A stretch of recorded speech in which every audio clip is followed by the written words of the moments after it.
Knicks Take Podcast. Yeah, what it do?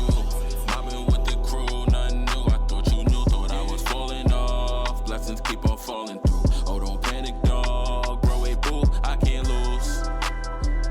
No, What's up, everybody? I'm Ja So Focused. I'm French, the bro host, and we would like to welcome you to The Knicks Take Podcast. The Knicks Take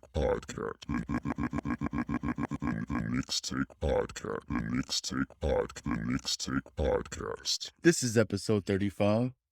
And if you didn't know, we're a weekly podcast where we cover the most intriguing Knicks news of the week. And if you want to find us on our socials, you could check us out first on Twitter at The Knicks Take. Then go to YouTube and search Knicks Take Videos. Then you could follow us on Instagram at Knicks. It's the first time we messed that up. You. If you rather follow on Instagram, you could find us at The Knicks Take. And you can also find us on Facebook at Knicks Take Media. Now let's get to it. French, how was your week, bro? It was based around work once again and home cleanliness. Trying to be cleaner around the house and find a hobby on the side because Okay. work is getting to be too much. I need something else to cheer me up on the side. Okay. What Man. about you? How your week been? So week's been all right. I've been staying home, recuperating, with the broken hand. And I also got a chance to test out my camera that has live stream capabilities. And for those of you that are subscribed to the YouTube, you may have been able to check out our first ever live stream. It was also a test recap of the Clippers game. So there was that. And yeah, that's pretty much the week. Not really much happened that I can think of. Other than an embarrassing week for the Knicks as well. Another one of those, you know what I'm saying? Another one of those. And on the last episode of the Knicks Take Podcast, we covered the Knicks' losses to the Timberwolves as well as the Pelicans. And we also I questioned whether Kemba is messing with the performance on the court. The Knicks came into those two games playing really well before. Well, and I guess the game before the Timberwolves game, they lost. But before that, they had won 3 out of 4 games or 3 out of 5 games. And they came into these games and just didn't play well. So I was wondering with the return of Kemba, if that had something to do with it. French, you wondered out loud for everyone to hear whether you're maybe looking into trading Julius Randle. Yeah. And we're going to talk about that later. And we did not discuss after that Pelicans loss. Julius Randle was not available to speak with the media. And I didn't even that kind of stuff I don't really pay attention to, French. Did you even really notice that until like maybe one of the games they brought it up why he did? Did you notice that at the time? When they broke that news, they said that he hadn't been speaking to media for weeks. So I'm like, it didn't make a difference to me. I didn't really care to hear Julius Randle speak after these games, after the performances that he's been having. But the media feels like that's a big deal. So I guess that's what they want to chat about. I'd rather focus on why he's moping around the court, swinging his arms, ain't playing with no effort. But that's just me. Well, the Knicks were fined $25,000 as a result of not making Julius Randle available. Later on, when Julius Randle was asked, he's just like, I love James Dolan. They just didn't make me available, which, you could speculate on that as much as you want. If you remember early in the season, he was saying something early in the season. This was just a few weeks ago when he was telling the fans to shut the F up. Yes. I'm assuming since that moment, Dolan, the coaching staff, they just said, hey, we'll pay the fine. If you don't feel like talking to the media, just don't go. And he's taking them up on that offer. And they paid the fund, and we're seeing the results of that to this day. And if you know anything about Mr. Dolan, you know he's not really fond of media. So, yeah, nothing in there shocks me, but this is the type of thing where you're the Knicks. This is not really the type of representation that you want to have, especially when you're losing games. If they're winning games, no one cares. But we're losing games. And we go into the Los Angeles Clippers game. Clippers played without Paul George and Kawhi Leonard, who've been out for a while. Like, as I said earlier, I did do a recap of this game. If you want to go further into depth as to what happened in this game, I suggest you go to the YouTube, subscribe to the Knicks Take videos, on YouTube, and you'll be able to find that live stream where me and my two beautiful children are recapping the Knicks game for your pleasure in depth. But the key things to note: really good game from the Knicks. All of the starters played particularly well. Tough game, even without Paul George and Kawhi Leonard. Both teams shot the ball incredibly well in the first half, but the Knicks were just flat out the better team. R.J. Barrett was the player of the night. He had 28 points, 14 rebounds, and 6 assists. Julius Randle also had a good game. 24 points, 9 rebounds, 4 assists. The only thing that I would have to complain about, Julius Randle had 7 turnovers on the night. And while watching the game, I would say in my head, yeah, Julius, when he does the good things that he's doing in this game, 100%, I'd love to have him on this team. But the fact that he is supposed to be our number one option, and then you have the bad things that he shows on the court, for instance, these 7 turnovers, it's just inexcusable. And there's a bunch of other things that we'll get into probably throughout this episode, from where Julius Randle I got a lot to say about Jules. Mitch had 8 and 8 before suffering a sprained ankle early in the third. Overall, this was a good all-around game that the Knicks won because their best players played the way that they were supposed to. Knicks win 110, Los Angeles Clippers 102. French, you got any thoughts on this game that you want to? But watching this game, to start off, Julius Randle wasn't really having the best night at all. RJ was really carrying the team, and I can't remember if it was the second quarter or after halftime where they was basically trying to get him involved, and that's what got him up to having a good game, 24, 9, and 4. Mm-hmm. So that's what was a very straight me. Yeah, it's like his teammates had to get him going in order for him to have a good game. And it seems like unless that happens, he's just going to continue moping and just running up and down the court, playing with little to no effort. And I was happy to get this win. This was more of a R.J. Barrett game. Mitch suffering a sprained ankle made it kind of like a frustrating win, because it's just like we have no idea how long he's going to be out now. And it sounds like an episode from earlier in the season where I'm like, the team just rarely has been fully healthy. Yes. For a stretch of games to even be able to fairly criticize them to a degree. Mm-hmm. And it's just tough to continuously watch this team try to take one step forward and then take another step back at the same time, because without Mitch having to rely on Nerlens' health, that's also something that it's shaky. You can't really confidently say we're going to have solid center play all season long, regardless if Mitch is healthy or not. And neither center has been on the court for the same game. Like, out of all the games so far, can we even count on one hand if that's been the case? Because I don't remember. I remember one game where where they played together, and then Nerlens was out right after that. So it was just frustrating to see Mitch go down. That kind of brings up a point in my head.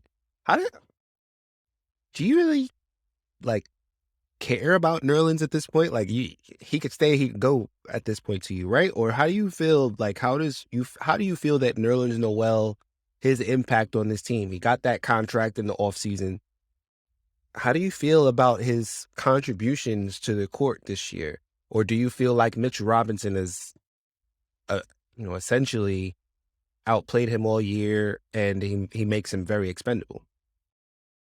Both. I think Nerlens is definitely expendable because of the contract, but at the same time, he hasn't been healthy enough to even show that he can still be the capable player that he was last year.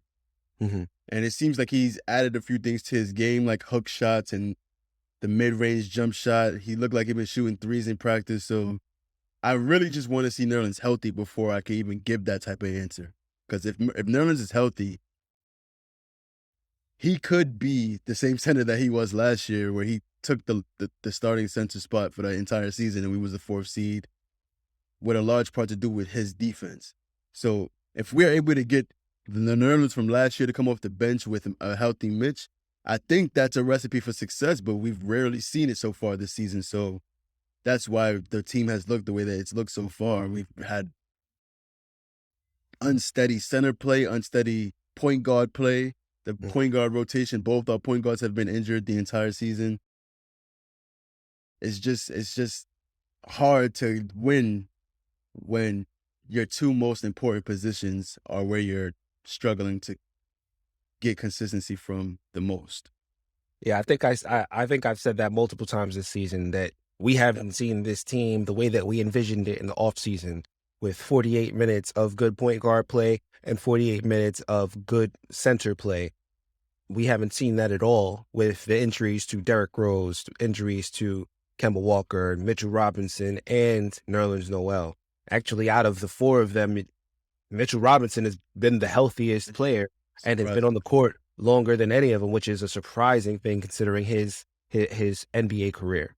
And last season, he played like, what, 20 games? No, He played injured the whole season. He played more than that, but yes, he missed a lot of games. Speaking of Kemba Walker, you was going to say something? No, I was about to ask you if you had anything left to say on the Clippers game. No, I'm ready to jump right into Cleveland, where Kemba Walker, who we just spoke on, is back in the starting lineup. No Mitch due to the sprained ankle, but Nerlens Noel ended up starting this game, played pretty well, had 13 rebounds, 2 steals. Quentin Grimes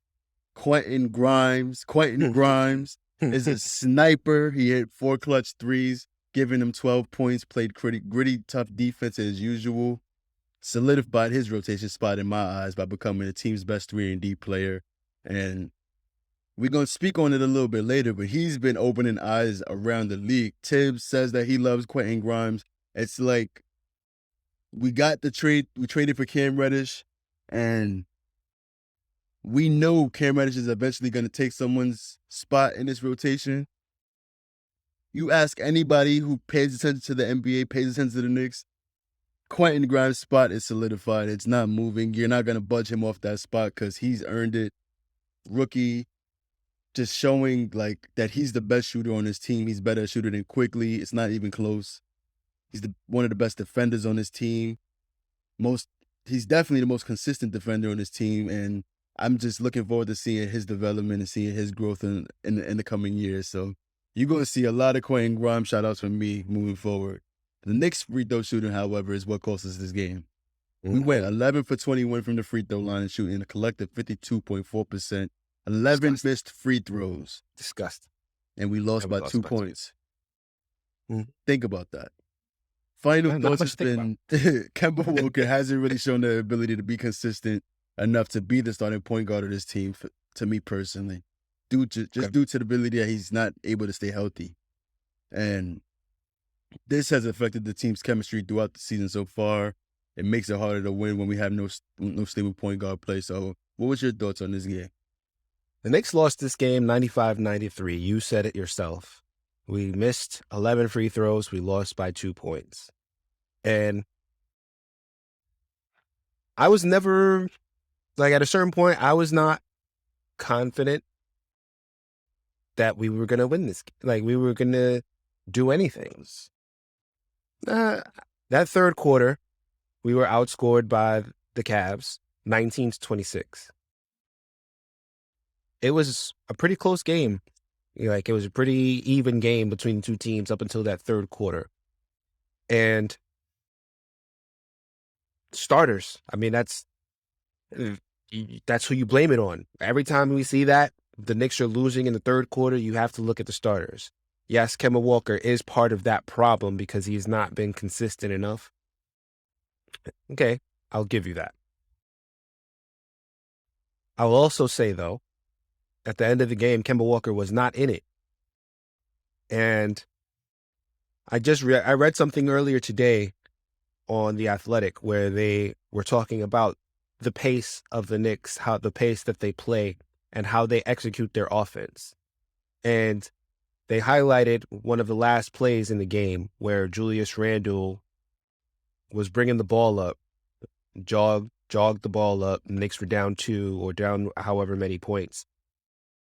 And essentially played with no sense of urgency. And by the time that the offense got a shot off, there was probably 3 seconds left in the shot clock. When you are trying to get a quality shot, you have to try and catch the opposing team off guard or force some sort of mismatch. And this is that exact thing with Julius Randle having the ball in his hands and bringing the ball up and not starting a play until about 12 seconds are left in the shot clock. And then you have to that's the type of thing that we've seen all year. And we watch it and we're like, yo, just give up the ball. Give up the ball. Let somebody else initiate the offense much faster and better than you so that you can get a good shot, so that you can have that advantage, so that you can do what you do best. And this team just doesn't do that. It seems to be because we're trying to cater to our star player as opposed to doing what's in the best interest of the team. At this point, in the Clippers game, RJ Barrett had the team high in points. In this game, RJ Barrett had the team high in points, 24 points in this game. I just want to see RJ Barrett be that initiator. Every time he gets the ball, he's trying to push the ball up the court to try and get that mismatch. And if he can't, then he pulls it back out. And we have a much better offensive possession than when Julius Randle is doing what he does. I really don't want to see Julius Randle bring the ball up the court. And that is, your point about Kemba. I'm not disagreeing with you. I think that is true. He hasn't shown that ability to be consistent, but this Julius Randle thing, we got to do something about it as well. We need to try to get him better possessions with the ball in his hand than what we have been doing consistently throughout the season. I think to coincide, if you had a stable point guard who was able to set the tone of the offense and set the offense up, you ain't going to have Julius Randle bringing the ball up and trying to take the control of the offense. But that's why Kemba Walker is supposed to be here, and that's part of the problem. But even when Kemba Walker's not on the floor, I'd rather RJ Barrett at this point, especially with how well he's been playing over the past month. I do believe he has been the Knicks' leading scorer over the past month. He's led the team in scoring more games than not. So the need for Julius Randle to bring the ball up is not necessary. Evan Fournier can do it as well. That's why we brought Evan Fournier in, to have more guys who can have the control over, bringing the basketball up and running the offense so that Julius doesn't have to do it all the time. I also forgot to shout out Obi Toppin, who had a nice little game today.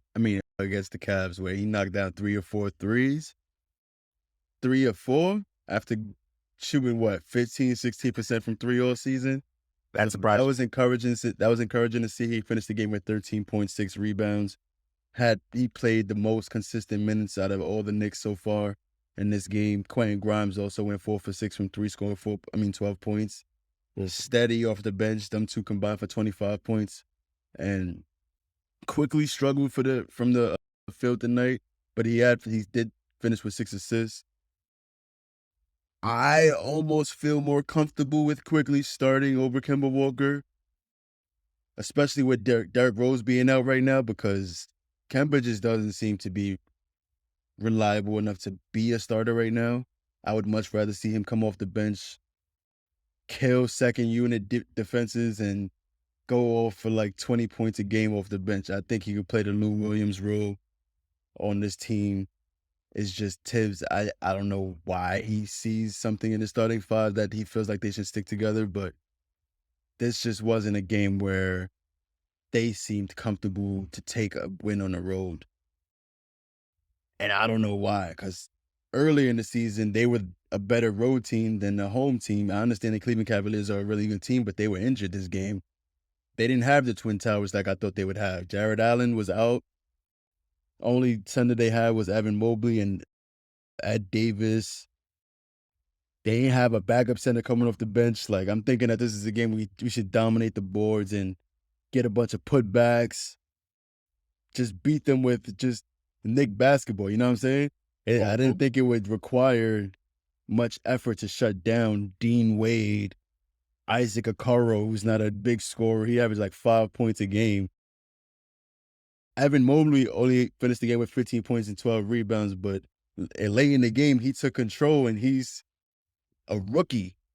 Like, the rookie is taking over the game and making the defensive stops, getting the clutch rebounds, knocking down free throws in the clutch.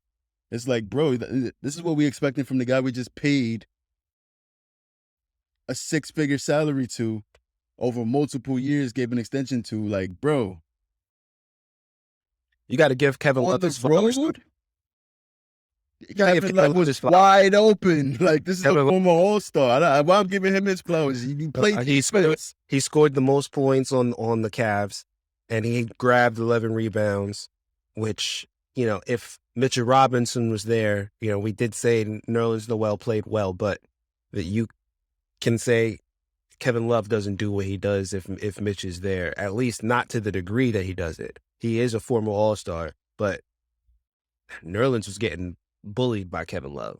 And Kevin Love is a former All-Star, former NBA champion, yes, big 100%. member of the Big Three. I'm not giving him flowers for scoring 20 points from being wide open all game. Kevin Love, Julius Randle didn't know how to close out. Kevin Love also, let's talk about that also. But Kevin Love is also coming off of the bench behind Evan Mobley and Jared Allen. So he's obviously not the same player that he used to be, but in this game he was. So, let's not try and be like, oh yeah, he's supposed to do that. No, he's washed compared to what he was in his prime. 20 points. Carmelo scores 20 points. Are we giving him flowers for doing that? Absolutely. No. I love Melo. Melo's my guy. He's a scorer. That's what he's a shooter. A big man who can shoot, and nobody closed out on him the whole game. So give him his flowers for hitting the shot, but also we got to talk about why he got the shot and who's failing to close out, who's not being cognizant of who you got to stay on. So who are we blaming on that? Who are we blaming that on? Everybody who guarded him, everybody who couldn't switch, rotate. Mostly from what I saw, it was Julius Randle whenever Kevin Love was in the game late in the third and fourth quarter. Mitch couldn't get out and stop him. I mean, not Mitch. Noel couldn't go out and stop him. They was trying to... what I'm just trying to say is he's a former All-Star, and he's always been an efficient shooter. This is the most efficient shooting season of Kevin Love's career, even though he's coming off the bench. Tibbs, I know he drilled it into their head. Scouting report, Kevin Love, he's a shooter. He's not going to take you to the basket. He's not going to put you in the post. This isn't Minnesota Kevin Love. He's going to pick and pop. Set a pick, rotate over, get open, shoot the three. I don't understand why they let him go for 20, but whatever.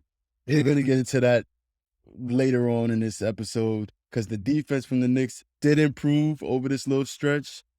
But the defensive IQ on this team, I feel like that just needs to be solved because It's just not there amongst the players that we have. Anything else you want to touch on with this game? The last thing I want to say, I just kind of want to shoot back on the Quentin Grimes is a better shooter than Quickly. I don't know if we can say that yet. First of all, Quentin Grimes has had some stretches where he couldn't hit anything, and he's had some stretches where he hit. And same thing with Quickly. And Quickly's range is a lot deeper than Quentin Grimes. So I don't know if I can say Quentin Grimes is a better shooter than Quickly. Especially, yeah, I can't. I don't think I could say that. Quentin Grimes set the rookie record for threes for the Knicks. 100%. 20 games into the season. Like True. Quickly didn't hit 7 threes until his second season. But Quentin Grimes' role he is hasn't different. stayed as efficient as Quentin Grimes. When Quentin Grimes shoots, you're surprised when it doesn't hit nothing but net.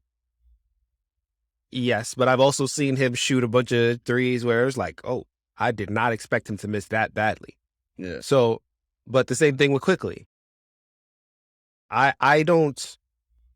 need to see Quentin Grimes next season and Quickly next season before I say one is 100% a better shooter than the other.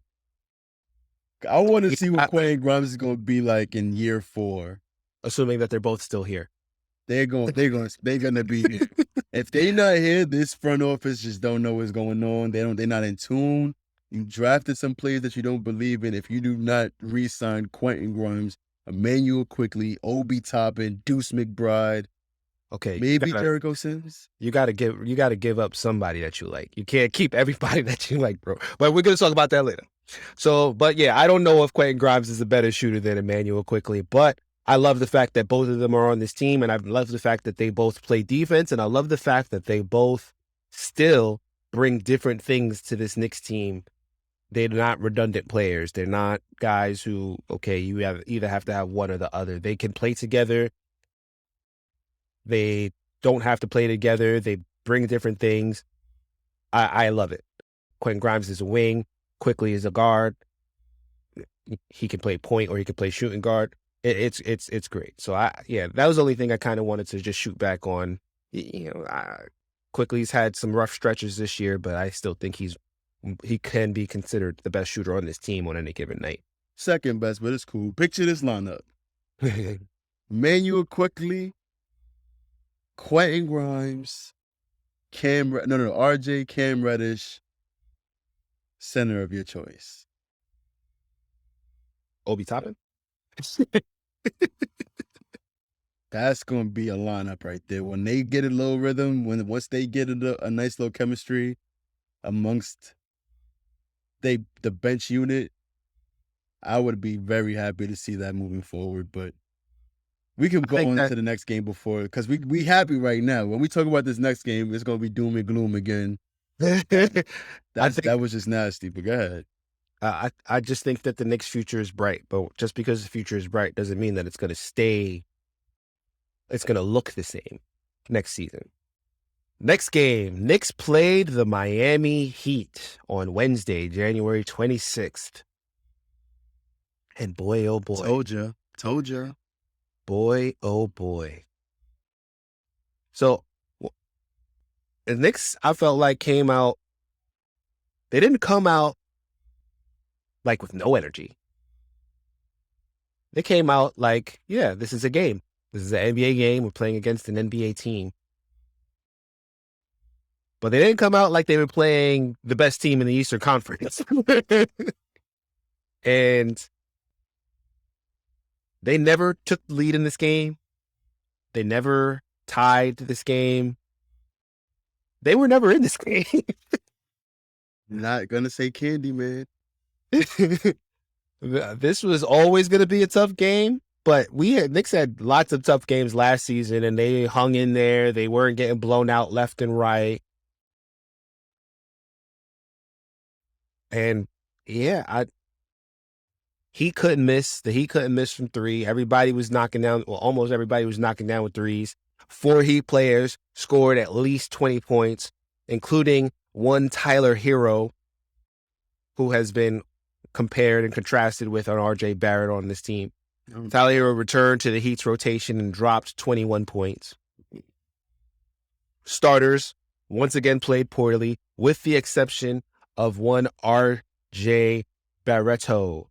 Mr. R.J. Scored 17 points in 24 minutes, 6 for 11 from the field. Great percentage, above 50% from the field, 3 for 5 from 3. Free throw shooting, still, questionable. He's 2 for 4 from the free throw line. 3 rebounds, 2 assists, 1 steal. He had the worst plus minus out of the starting lineup, but I just feel like it's because of who he was playing with. Everybody in the starting lineup had a negative plus minus. Julius Randle was negative 34. Kemba Walker, negative 30. Evan Fournier, negative 27. Mitchell Robinson, negative 18. Like, take out 3 out of those 4 players and let RJ, Mitchell Robinson play with some of those bench guys a little bit more. I think we see a different game. I don't understand. Yeah, I just don't understand. I don't understand the trust that some of these guys have. I don't understand the trust Julius Randle receives.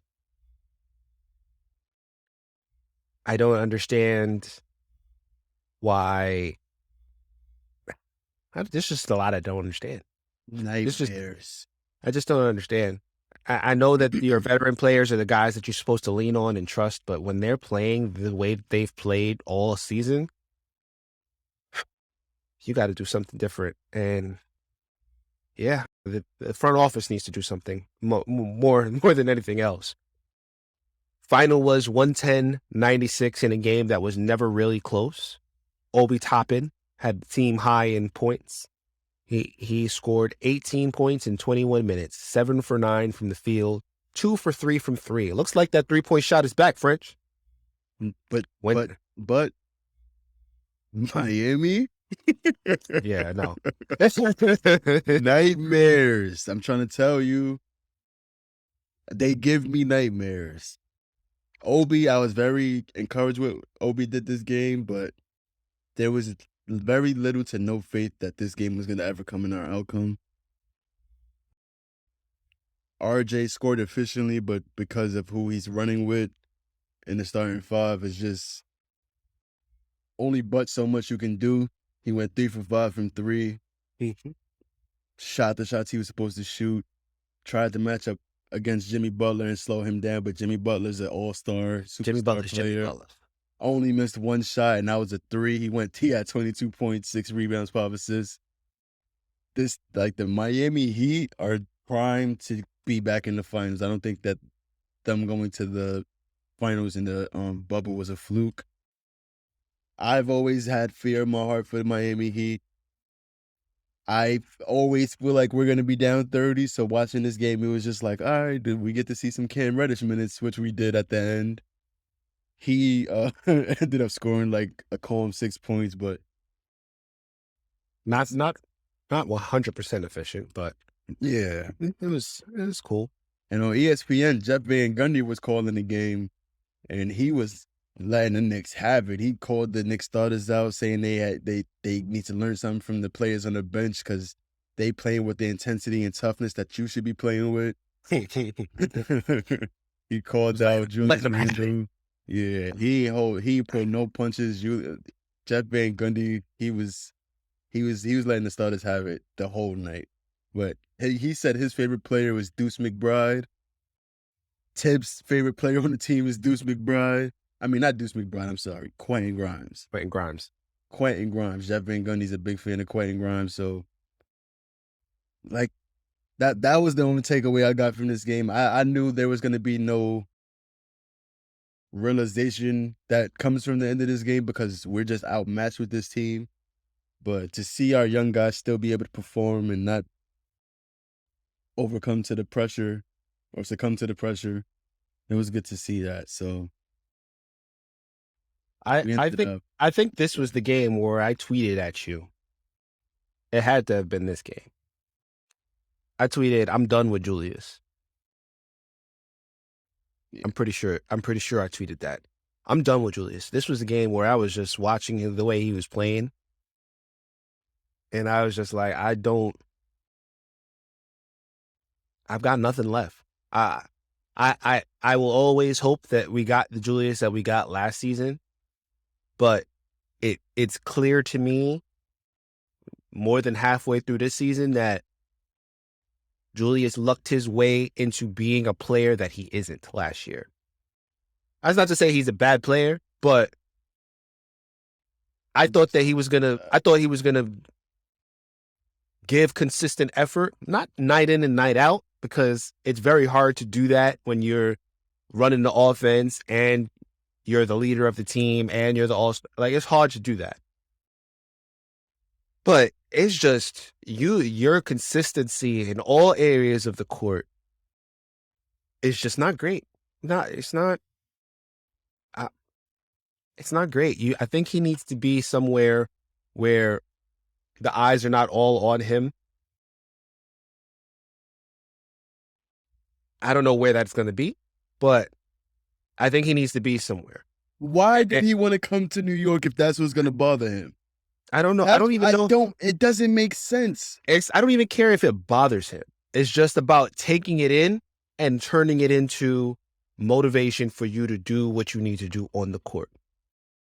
And Julius Randle reportedly had a Knicks fan ejected in the game who had been heckling him in Miami. And I could understand that. Like, what player I think Devin Booker did something like that with the mascot, had the mascot get the mascot off the court or whatever, and then he ended up like winning the game for like, okay, if you playing that well, yeah, I don't care. You get fans ejected, do whatever, do antics, yell, thumbs down, whatever you want to do. But if you playing like crap, the best way to get back at those people is to play good and not let them get in your head. And it seems like he's letting everybody get in his head, including himself. And that was the biggest problem in the playoffs, and it seems to be a continuing attribute in this season, which means somebody, either Tibbs or Leon Rose, needs to take this problem off of Julius Randle's hands. He says he wants to still be on this team. I don't see how that's going to be in anybody's best interest. Another thing, Crazy? what's I up? don't mean to cut you off, but we could have a winning team with Julius Randle here. We just don't need to be the number one option. We could. And if he can willingly take a back seat and just be aggressive in the positions where he can thrive the most and not do too much, there's a recipe for success there. That's why I don't understand why it's so hard for this team because they have the talent on the team in order to do that. There is a recipe. There is a recipe for success there, but I think that Julius thrives on scoring the way that we see him score most nights. And when he thrives on that and his shot goes in, then he plays better. When he plays better, the team plays better. And it's a one-track mind for Julius. I don't think Julius can get into his rhythm playing the way that we want him to play. Or he doesn't believe that he can get into rhythm playing the way that we want him to play. So he doesn't, because he doesn't think that that's the best way for the team to win. With that being said, he's got to do something different. He's got to go into this offseason, because I don't think he's going to be able to fix that in season. He's got to go into the offseason and he's got to do a complete reset. He's got to do something completely different. He's got to come into next year with a completely different mind frame than what he came into with this season. I didn't know if you had something else to say in regards to Julius French, but I'm pretty much done with that. The only thing is just like, I know he has the talent to be a great player. He has the tools to be a great player. He's one of the strongest players in the NBA. He could bump anybody out his way and score in the lane. And it's like, I want him gone because he doesn't utilize all the tools and his talent to be that kind of player. And I feel like as soon as we trade him, now we got a free 50-point special waiting for us every time he comes to town. And I can just see it happening because he's such a young player. This happens if we send him off to Philly, if we send him off to Atlanta, if we send him off to Sacramento. He just figures out how to be a good player because the spotlight isn't on him, and he's just doing what it takes to be a great basketball player, a great teammate. And that's what scares me about that. But it's just, I don't want to hold on to him just because of that. We need the right return for him. I'm not going to give him away for Harrison Barnes and whatever other throw-in young players they're going to have to throw in. I want somebody who's going to make a difference. I want a Ben Simmons caliber kind of player if we can get that. I want a combination of young players that can provide something that this team needs to form an identity, to be an elite defensive team. We need character players. You get what I'm saying? Like, we need guys who can play well, Jalen Brunson kind of players who can set the tone on offense, calm the team down whenever we struggle, and be able to get a bucket whenever we struggle, and be able to get the right guys into the game anytime needed. We need somebody to be able to do that, and we just don't have that guy on the roster yet. Or if you do give him up for, a less than desirable package, it's because you gave away some of your youth to pick up a guy who can be that lead guy, but he doesn't mesh with Julius Randle. So now you replenish what you lost by giving up Julius Randle, and then you try again with this new guy. Hopefully with R.J. Barrett playing next to him. Yeah, if we're going to be trading guys away, I want Julius Randle to be the last one that gets traded. Well, we'll talk about that pretty quickly. The last thing I want to say about this Miami Heat game, it's a thought that I've been consistently having over the last few weeks. I don't understand why the Knicks don't prioritize Mitch more often than not. It just seems like Mitch sets the pick, and they never look to get him the ball when he's rolling to the rim. And he's our most efficient player in the paint. So it seems to me like IQ. Right.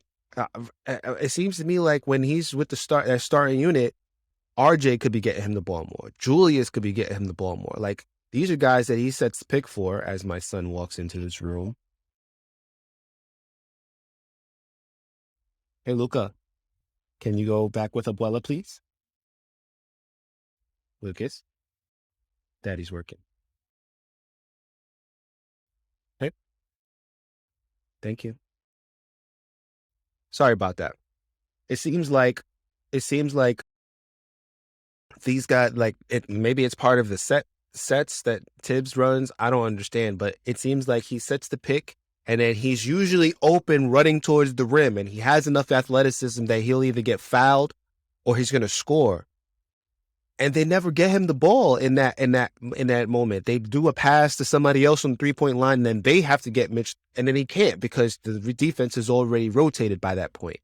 So I think this team, especially when they're struggling to find an open shot, when they're bricking threes, when they don't have anything going, just run that pick and roll play and try to get Mitch roll into the basket, because I feel like he's shown that he's actually a pretty decent passer when you give him the opportunity.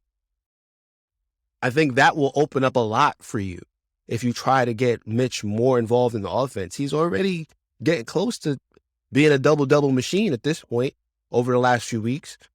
Reward the guy and see if that's going to make your offense better. That's one thing that I noted in this Miami game, that I think that they could have utilized Mitch. I can't think of anybody on the Miami Heat that could really stop Mitch if they're trying to get him going in the paint with lobs and layups. They could have utilized that a little bit more, but instead they just kept doing the same thing that didn't work. Same thing every single game, every possession. It's like it's not working. You have to do something new that's going to be easy. And, that's my last thing. So let's move on. Well, after this game in Miami, the Knicks went fresh off an ass whooping to go get another batch of ass whooping from the Milwaukee Bucks. And Giannis Antetokounmpo, you heard how I said his name? He just overpowered the Knicks all night, dominating every matchup that the Knicks had to offer. The Knicks were trying to play him very physical, and that only seemed to piss him off as he went for 38 points and 13 rebounds.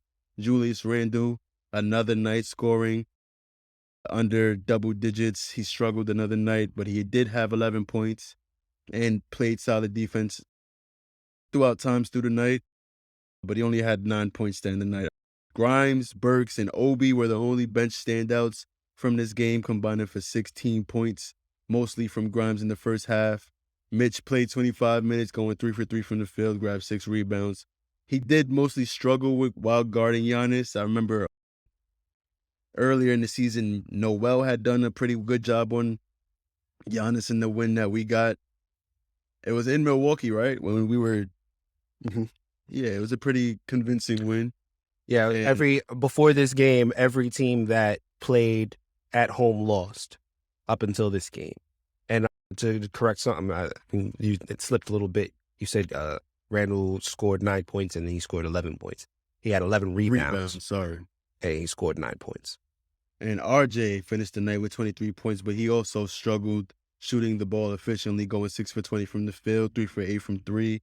But the one bright spot also was that he shot 8 for 10 from the free throw line, which is encouraging since the team has been struggling so mightily at the free throw line lately.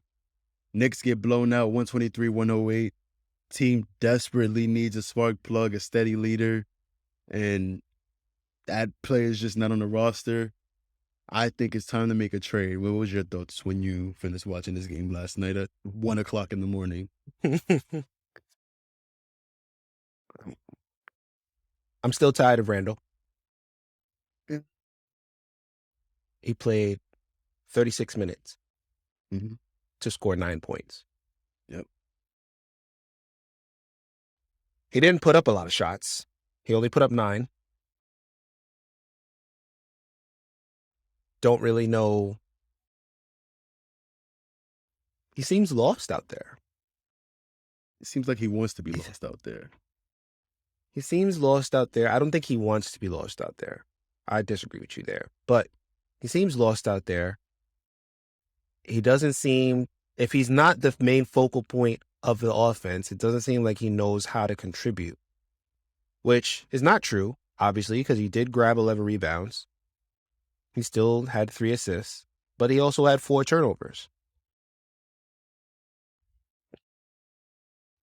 There were so many times last night where I was just like, give up the ball, give up the ball, give up the ball. And he wouldn't. And he would either throw up a bad shot, which he would miss, or he would pass the ball to somebody, turn it over, or he would pass the ball to somebody too late when he had a better pass for somebody else before he wanted to try and dribble the air out the ball. And it's not like he can't do.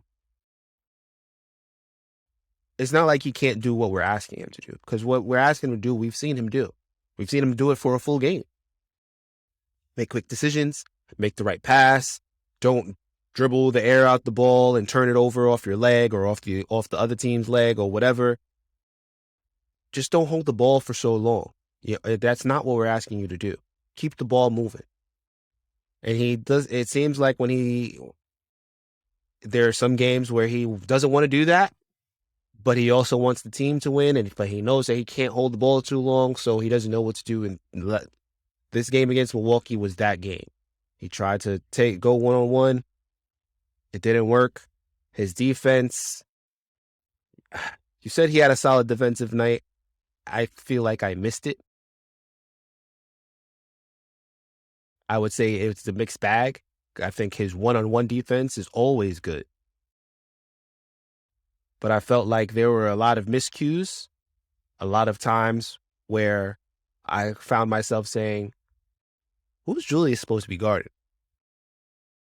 And before the Bucks scored.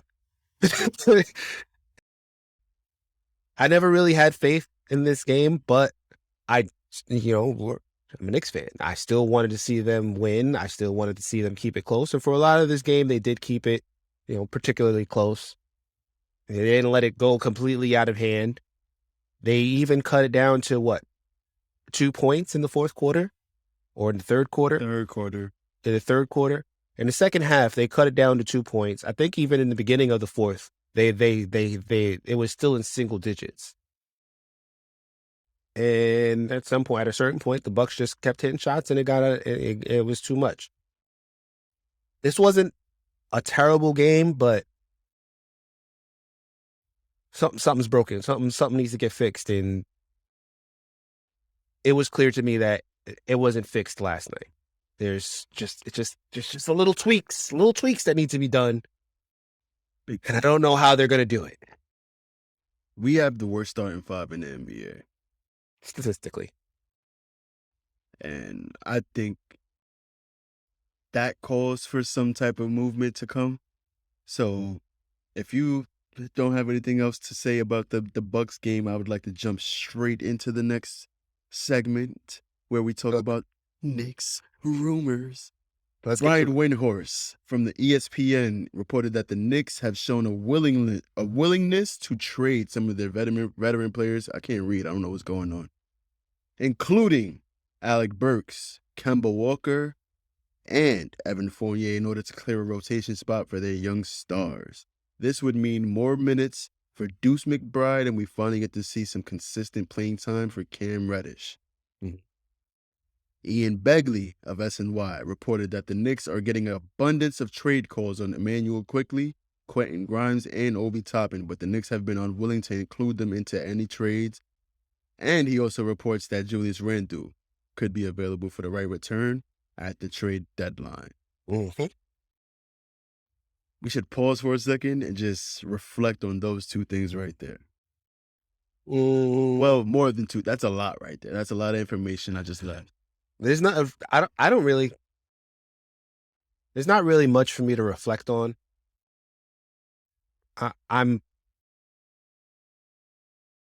It's just further proof that this front office is a good one. There's no such thing as a perfect front office. Sometimes front office swings and misses, and it ends up in a season like the one we're having this year.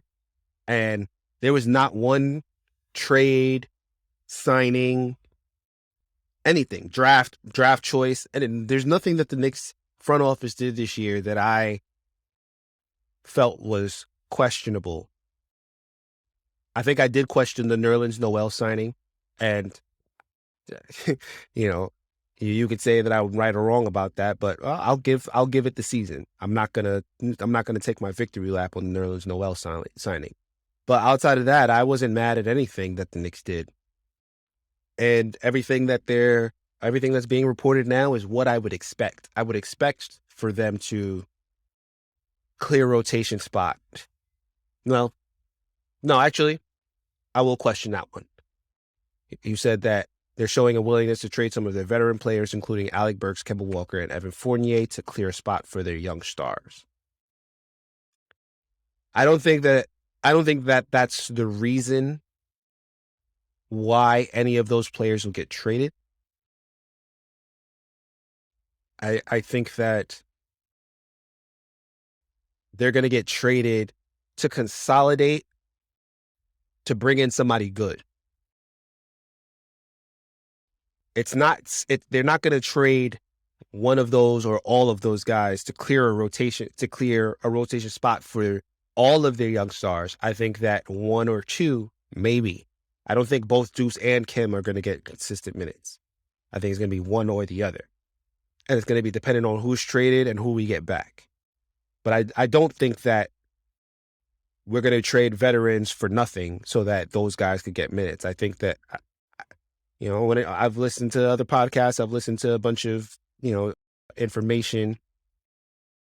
the fact that the Knicks have so much talent in the rotation and out of the rotation, it's for something. It's for a reason. It's not like, oh, we got all these guys and we don't know what to do with them. They're trying to get as much guys on this team to take a big swing at somebody. And, if you take a big swing at somebody's not going to get minutes still. You know what I mean? So that's the thing that I want to say. I do think that this front office does want to trade those guys, but I don't think it's solely for this reason of clearing a rotation spot for the young stars. Well, I think that will be a side effect of the trade, if anything else. Well, what I was saying, it's not to trade for nothing. You would Right. just package some of these players for one significant player, and probably take on other players just to make not salaries match, but to make roster spots match, and then just waive them, and then that's how the minutes Yeah.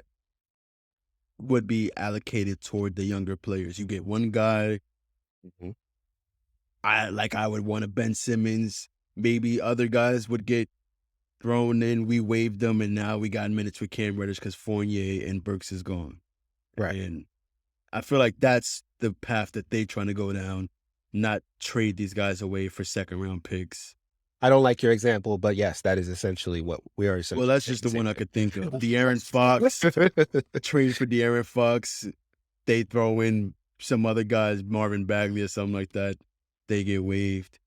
And we just center the team around De'Aaron Fox, R.J. Barrett, Obi Toppin, and then we have the bench coming in with Cam Reddish and Deuce. I feel like that's possible. But I'm surprised that was the one that you wanted to tackle, because the Julius Randle one is the one that is like, No. I feel like that's kind of crazy.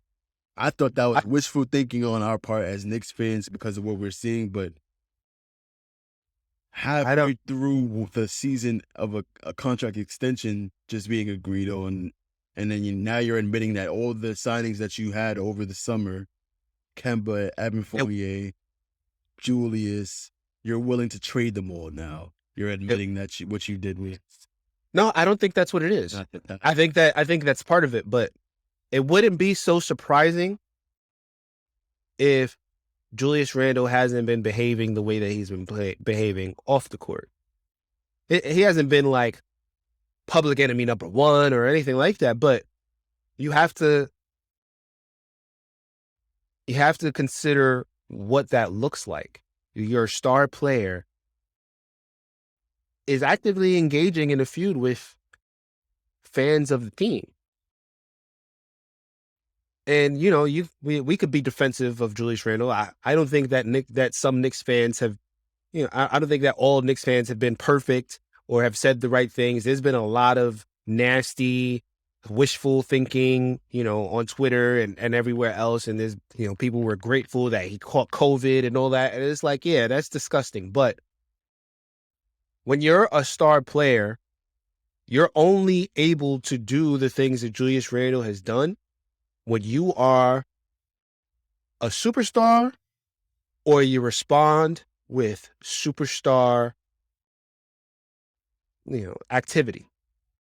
And he's not a superstar, and he has not performed like a superstar on the court in the midst of all of this. If he was doing the thumbs down, cursing, telling people shut the fuck up and all this stuff, and then he came back and he played better, he played like he was last season when he was scoring 30 and dropping triple doubles, this wouldn't be a topic. But it's the fact that he's melting down on and off the court, where it's like, if the right deal comes along, I wouldn't mind getting. If you give me a star player, we'll listen for Julius Randle. We'll listen. And that's not surprising to me because of what we've seen. It's not enough that the performance on the court is bad. It's the performance off the court is just, why are you even doing this? You know why you're receiving the stuff that you're receiving. Yeah, the criticism. There's a reason why. So now it's up to you to shut him up by playing well. And he's not doing that. And even with that, if you were playing well and did the stuff that you did, not a problem. But That's not what's happening. So, yeah, you can be traded too. Some more news. CP from Knicks Fan TV, who's been a reliable source for having some information on the Knicks, says that 5 to 8 teams are interested in trading for Julius Randle, including the Sacramento Kings.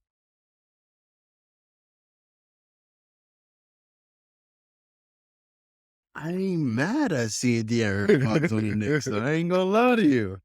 I'd trade him straight up. Like, De'Aaron Fox is a point guard, attack, drive first, all the things that Tibbs like. He struggles on defense, but I That's what Kemba believe he Walker has all the tools. I think he has all the tools to be a good defender in the Tibbs defensive scheme. So does. I'm willing to pull a trick on a trade like that. Sacramento has an abundance of point guards. They just drafted Tyrese Halliburton and Davion Mitchell. So that would make De'Aaron Fox pretty much expendable because they believe in the young talent, and those two young guys are actually really good point guards. So it's understandable why they would want to move on from Fox. They haven't made the playoffs since 2006, so they got to shake something up.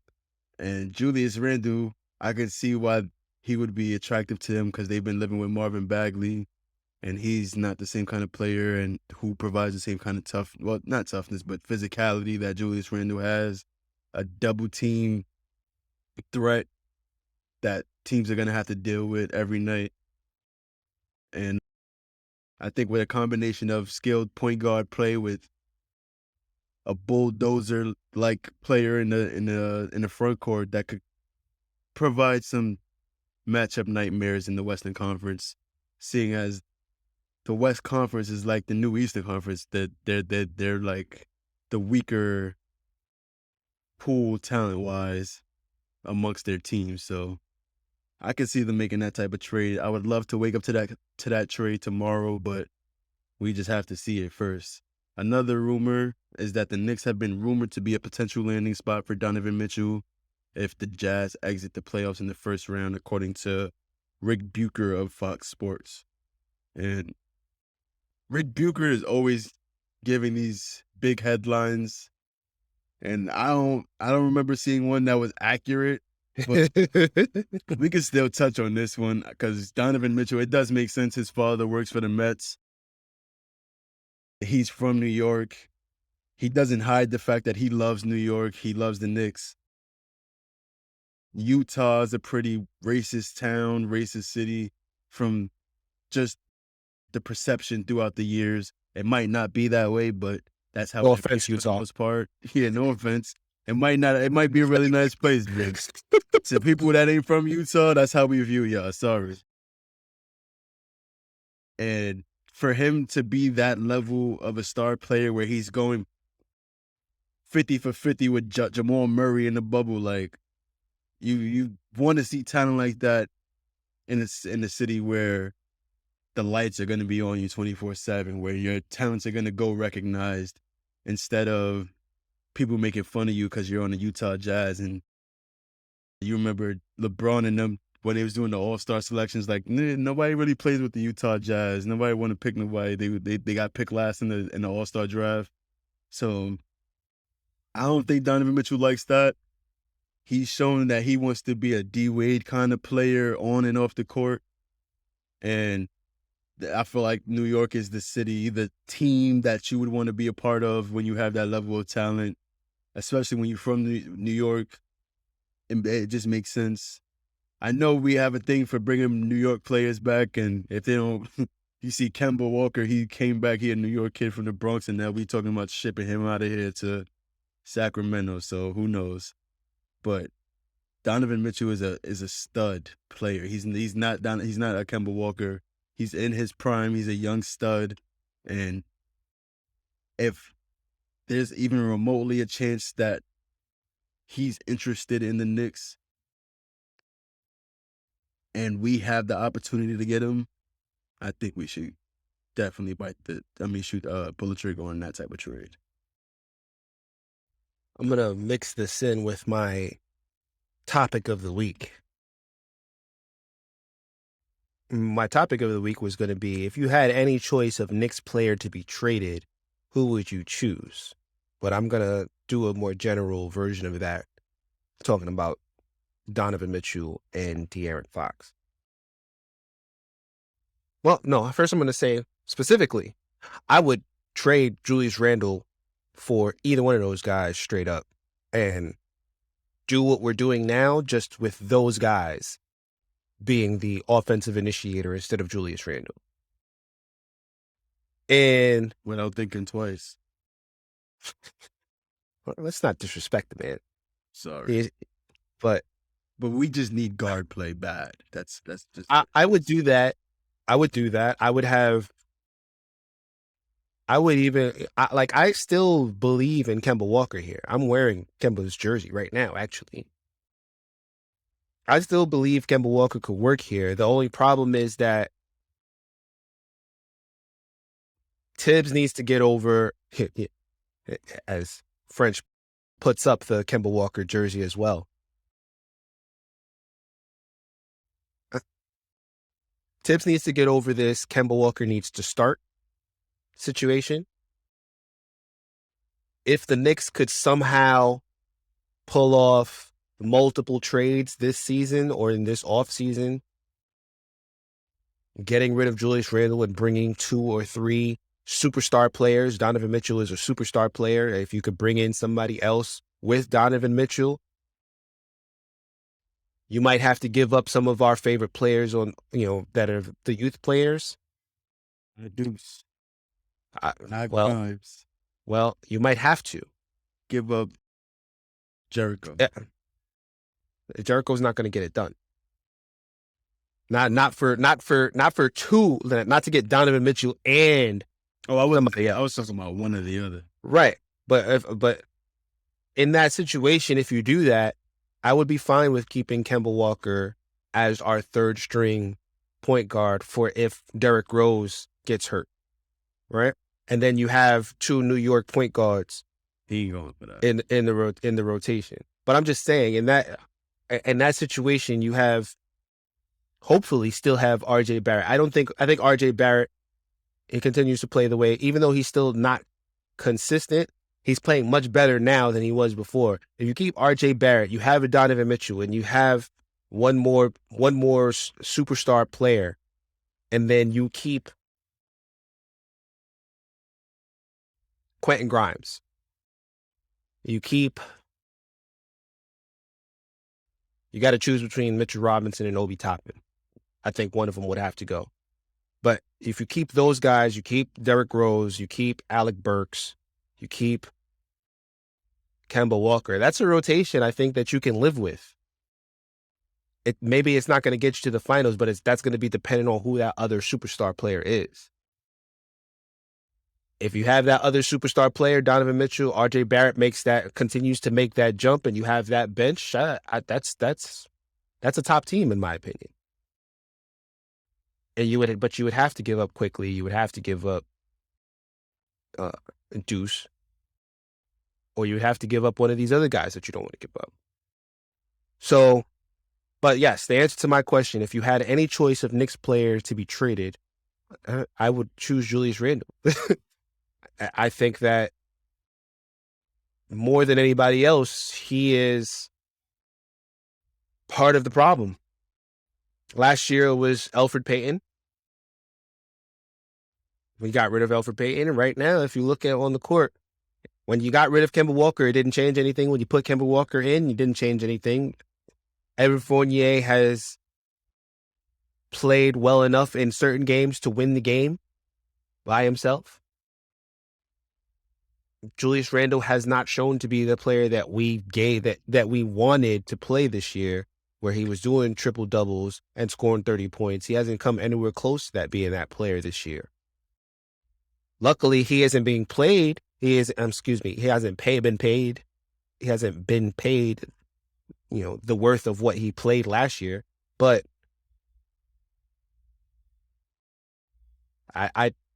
he's not being a helpful rotation player on this team, and he's supposed to be our leader. So he would be the guy that I choose out of anybody else. I would keep everybody else first, when I have that option, not because of, the talent level, I think Julius Randle is the best player on this team. But when it comes to the team, right now he's the worst fit. Completely. So is that your player, your Knicks player to be traded out of everybody, or is there somebody? The only thing that I would specify is that I would want him traded last. I would want to see what other pieces we can get from surrounding veterans on the team before we traded Julius Randle. Because my question is, valuable player to trade right now. My question is, out of everybody on this team, if you say, yo, you trade one player in this team to make this team play better, who are you trading? Don't worry about contracts. Don't worry about anything. Just based on how they're playing and the effect that they have on this team, who would you get rid of? Who is your first choice in terms of wanting to get rid of them? Randall. Okay. And that, obviously I agree with you. Like, he can't be the first guy to be traded. With his contract, with what he did last season, with the accolades that he's like, it's not realistic. It's not something that we should expect. But it's getting harder and harder to defend anything from Julius Randle. Even when he has a good game, it's you're just looking forward to the next bad one. And I know that sounds kind of gloomy, but that's what it is. Like, he has eroded all trust that he has earned from last year. All trust. So that's kind of what I wanted to talk about, French. I don't have anything to add. You summed it up pretty perfectly. Julius, I'm just hopeful that it's tough because I'm stuck between wanting to see a trade happen at the trade deadline that changes the course of this team, changes the direction of this season. But at the same time, I want to have the best package available when we do make a trade. And I feel like that comes in the offseason. During draft night or something like that. I feel like we can get a pretty big package for a Julius Randle on a draft night. And if he could just pick up his play and have a redemption story for this season too, and then get traded in the offseason, that would be the ideal scenario for me. And we just get rid of the other veteran players at the trade deadline for some young talent, and some draft picks. Maybe we trade off Kemba, Fournier, Burks, along with some draft picks and get some young talent back, like Jeremy Grant or something. I don't know. I'm just throwing names out there. But draft night is where I feel like you can make a huge trade that you wouldn't be able to right now. Well, since we brought up draft night, and we're kind of starting to get into that little gloomy doom and gloom kind of, like, what's going on? CAA, what's the check drafts? Is there picks away from the number one? Is there anybody in this draft that we really want? Or I'll tell you who I'd like. Ty, what's his name, from Kentucky? Had a career high 16 assists. Who else? I got to start doing some more research. I've been. It's getting to that time. It's getting to that time because we've been. March Madness is right around the corner. We've been led astray so far this season, so I'm gonna start doing my drafts, brushing up just so I could get prepared. But Ty, he's looking at it. I'm wondering if maybe, with all of the talent that this Knicks team has and the aspirations that this front office has, if we do start to tank, maybe we tank to try to get the value of our pick up for a trade. Because from everything that I'm hearing, this draft class is not that great. This is a very weak draft class. And top 5, 6. Right. And if you think that you can get a player who doesn't want to be on their team anymore, and you have one of those top 5, 6 picks, it's infinitely easier to do that, than to give up one of those protected first round picks like we just did with Cam Reddish and get somebody of that same caliber player. So that's one way to look at this also. If the Knicks continue to lose, at least the value of their pick is increased. And now the asking price as far as other players to get a player who doesn't even want to play for that team, it's not as significantly high. You don't have to give up, you don't have to give up everybody just to get that player. All right. I think I'm done with my topic. Do you have anything you wanted to talk about? Or you want to go right into predictions? Right into the predictions. Because you predicted that Knicks would go 1-3 in this stretch. I predicted that we'd be going 2-2. We lost by 2 points in Cleveland. I feel like you know what I'm saying? But it's cool. No. You won. Yeah, So you get to like choose nothing. to go first. You lost. You lost. And I'll tell you what, when we were playing Cleveland close, I was like, oh, man, are we really about to just get 2 wins right off the bat? Mm-hmm. And then, not that I was upset about it. It was a win-win for me. The Knicks win and go 500 this week. I'd have been happy. They didn't. I'm not as happy, but I correctly predicted we'd go 1-3. So, the Knicks will play Sacramento. Yes, they will play Sacramento January 31st. on Monday. After that, they'll play Memphis Wednesday, February 2nd. Mm-hmm. And that's it. Yep. That's it until Saturday. We'll be recording before the Lakers game on Saturday at 8:30. So we only got 2 games this week, y'all. Which, I guess is going to be good for us because I smacked in both of them games and we're not going to really be, you know what I'm saying? Nah, I'm gonna have more faith in my team. Okay. You think they're going to take Memphis? I don't know which game they're going to take, but they're going to take one of them. Oh, I'm bugging. Sacramento? Yeah, we're taking Sacramento. They're going to take one of them. We better take Sacramento. Next They're going game. to take one of them. Grizzlies, it's callado. Quiet. It's quiet. I mean, do you really trust this team to be like, oh yeah, we're definitely going to take Sacramento? They 18-32. What's your point?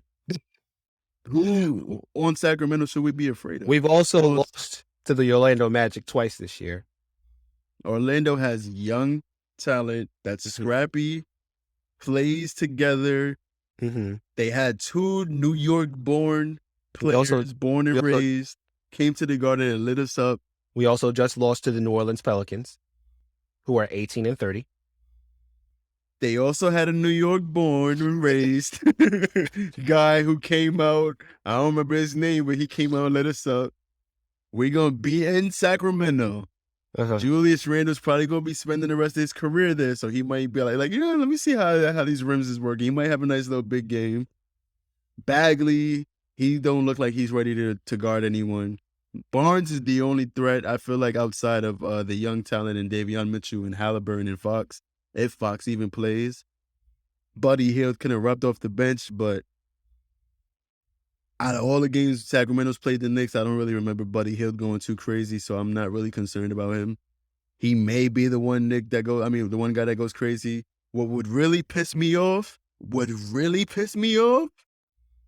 is if Maurice Harkless decides, oh, y'all traded me, so I'm going to have a breakout game and drop 30 on y'all, and we lose.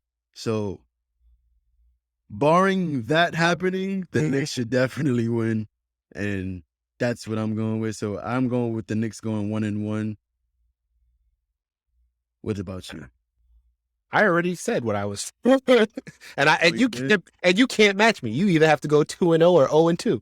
Hey, I'm not going 2-0. So I guess I'm going 0-2. They going 0-2. I'm sorry. Yeah. Well, yeah. I hope you're wrong. Memphis. I hope we're both wrong. Actually, I hope we go 2-0. Memphis is in a different type of groove right now. I'm not prepared to say, "Oh, the Knicks." I'm a Knicks fan, but I ain't stupid. I ain't gonna bet against the Memphis Grizzlies right now when they scorching how they are. Ja Morant looking like an MVP candidate. Mm-hmm. 0-2. It's always Who fun. with me? It's always fun to see Ja and RJ go at it, though. Who with me? I will say, I will I will say that. Fred, you got anything you want to plug? Nah, I'm gonna skip the TV movie recommendations this week just because I haven't really watched anything this week. But next week, gotcha. Yeah, what have I watched? Book of Boba Fett. I am 5 episodes in. Still don't know whether I would recommend it to anybody, which is not a good sign. Yeah. We just saw Spider-Man. Did you see it yet? Nope. I'm not going Okay. to no movies until they have subtitles. Sorry. I'll wait for it to get on. I forgot to Son. I forgot to look that up for you also. Yeah. I'll probably do that after the pod, but check it out. Matrix I would was trash. I'm sorry. I gotta say this. The Matrix was dirt.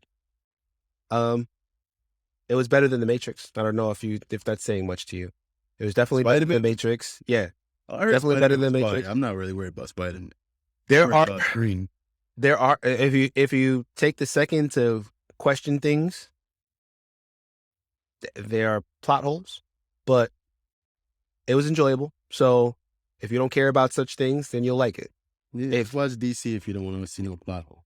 If plot holes is your thing, then yeah, don't watch it. It'll ruin the movie for you because there are obvious plot holes in it. But overall, it was a fun movie. It was a good movie. It was emotional. I liked it. So I'll So go see it soon.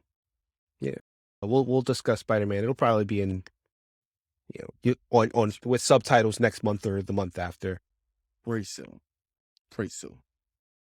There's also some movies in the trailers that I was like, ooh, I would go see that. I would go see that too. Oh, I would go see that too.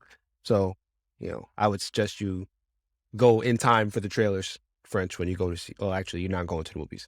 Well, once you send the location to the closed caption films movie, tune in. All right. Outside of that, all right, that's it. We appreciate y'all. We love y'all Love 100%. Thank you once again for listening to If. You know what? This drop has been messing up. Let's see if it does it now. Thank you for listening to. The Knicks Take Podcast. The Knicks Take. All right. There we go. There we go. The Knicks Take Podcast. Peace out, y'all. Peace. Yeah, what it do? That intro music was Broadway Boo by Gotti B, formerly known as Bugatti Blade. You can find us on Twitter at The Knicks Take. You can also find us on Instagram, Facebook, and YouTube. Thank you for listening.